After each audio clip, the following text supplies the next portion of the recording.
Hello everybody, Hoosier Green Thumb coming at you again today with a video about the pepper check for the third week of March 2021. Here are the seedlings that germinated in the last couple of videos. In the corner over here we have the jalapenos that need to be pricked off soon. The rest of these are ready to come out, so then I'm able to use the space in here for other things such as zucchinis, tomatoes, and the likes. It's time to start getting things done, ready for outside, and I'm excited about this time of year. I love watching a seed grow into something that will provide you with food later on. And I love watching something so small grow up and to give so much. So these are the peppers as of right now, and today I am also going to clear out the dead ones that were mentioned in the last pepper check, right over here.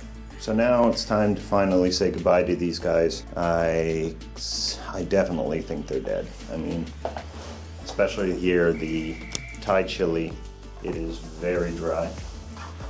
So this one will go over here. Yeah, unfortunately, the mystery pepper is also gone, so it will go.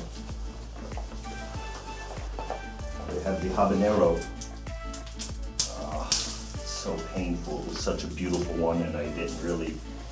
I have a not a theory. I just wonder. I mentioned in the last video that it seems that they die. Like over here, we have the young ones, or the last ones that we showed last week. The young ones I'll show you in a minute. Over here, they're fine. They're alive and well, and I think it's because they're young. Whereas here, I left the fruit on for way too long. I just basically didn't harvest because it was a lot of habaneros and the year just got away from me. And I wonder if that is also one of the things that kind of completed its life cycle where it died. I'm slowly figuring out over the years some of the factors that promote its growth, extend its life, help it propagate, or one of the things that I did learn, pepper plants cross-pollinate way too easily. So basically when you buy seeds, they are okay, but your seeds will be worthless. Well, not worthless. You might get lucky. Well, you have a splice and then you're not sure. It's like that pepper I just took out. I have no idea what it is. It mixed. The seeds I got were not Carolina Reapers. That came out of it. They weren't hot at all. It's just you're open. You never know. Here we have a Benny Highland. It had beautiful little yellow peppers. Yeah, most of these peppers I ended up leaving on, and I think that's what the problem probably was. But it had beautiful little yellow peppers that were not too spicy. I think I might have some seeds. I have to try to grow some habaneros again, so I think I'm gonna try to get a couple of these back. So yeah, the orange habanero and the Benny Highland are both dead as well, so they'll come out. Next over here we have hidden. Under here, we have a Spitzpaprika.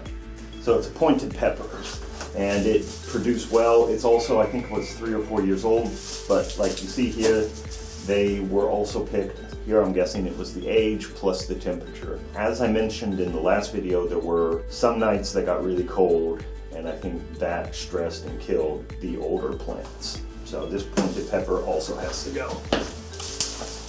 Whoop. So you can see them, I'll bring them out.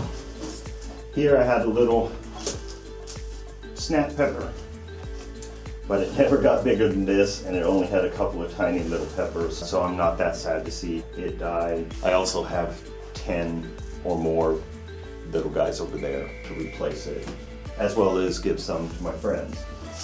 The other guy back here I was hoping did not die, behind the passion plant.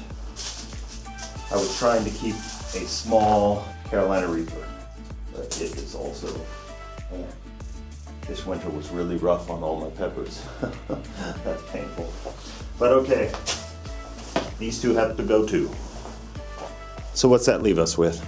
That leaves us with a bell pepper and a mystery pepper. The two younger ones, this one was planted last year in the greenhouse when we transplanted a pepper plant earlier this year.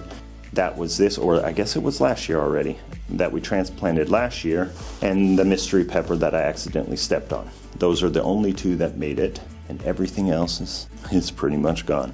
But yes, that is the situation at the moment. Sometime in the next couple of days, I'm going to plant some more pepper plants. I'll probably let you guys see that as well. I hope you have enjoyed this update with the peppers. Please let me know below what you think and what you're doing in your garden, as I'm always open to ideas of new things to try. One of my biggest problems with peppers, which I would love to get some help with, is the aphid problems. Even here, aphid and whiteflies have kind of been tenacious and stuck around for a while. It's quite frustrating, but it's part of the game. Thank you for watching. I hope you have a wonderful day, and I will see you again next time.